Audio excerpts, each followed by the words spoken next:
اکثر سننے میں آتا ہے کہ اگر انسان کا عقیدہ درست نہیں تو اس کی کوئی بھی عبادت قبول نہیں ہوتی. کیا یہ درست ہے؟ نیز یہ بھی بتائیے گا کہ عقیدہ یا توحید اصل میں ہے کیا چیز؟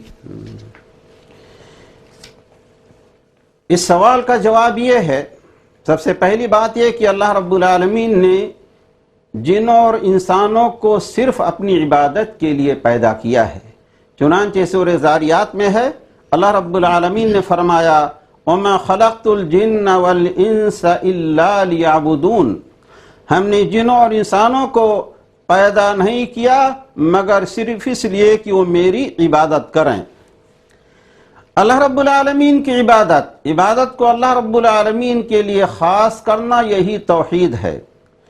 توحید کی 3 قسمیں ہیں، توحید ربوبیت، توحید الاسماء والصفات اور توحید الوہیت. آپ یہ سمجھیں کہ اللہ ہی کو مالک اور پرورش کرنے والا ماننا، یعنی اس کائنات کا خالق، مالک، رازق اور مدبر صرف اللہ تعالی ہے.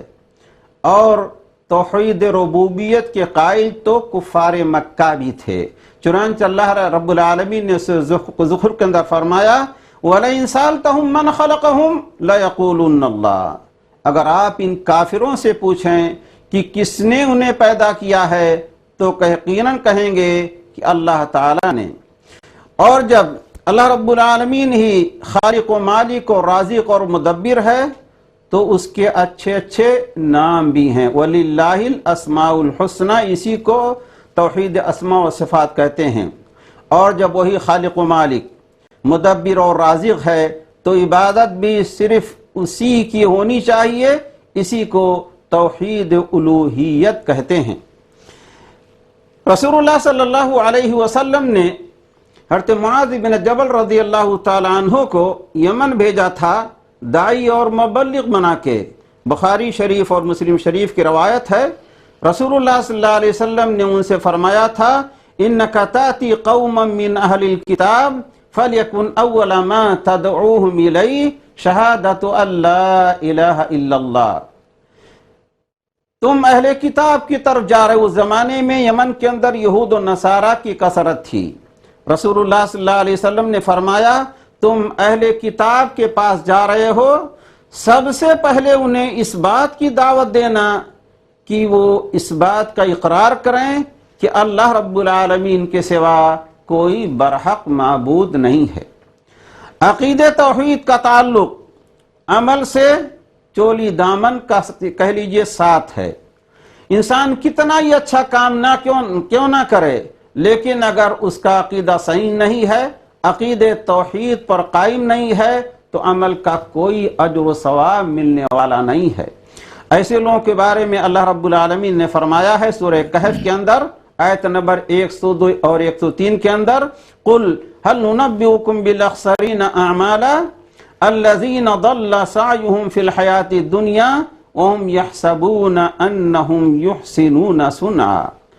کیا ہم تمہیں بتا نہ دیں کہ عمل کے لحاظ سے سب سے زیادہ خسارے اور نقصان والے کون سے لوگ ہیں جن کی دنیا کی زندگی میں ساری کوششیں اور ریاضتیں اور محنتیں رائے گاہ چلی گئیں اور وہ یہ سمجھتے رہے کہ ہم تو بہت اچھا عمل کر رہے ہیں.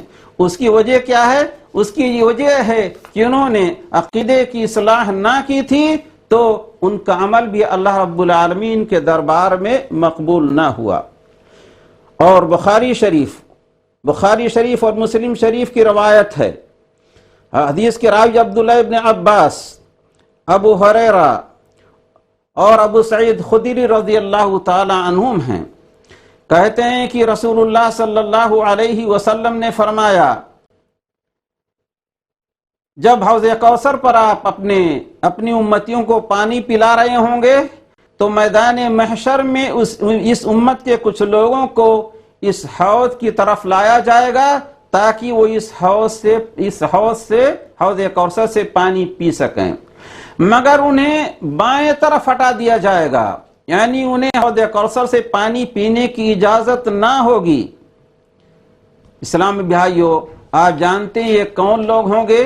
یہ وہ لوگ ہوں گے جن کے عقیدے درست نہ ہوں گے، اہل بدعت اور احوا ہوں گے جنہوں نے دین کے اندر نئی نئی بدعتیں ایجاد کر رکھی ہوں گی۔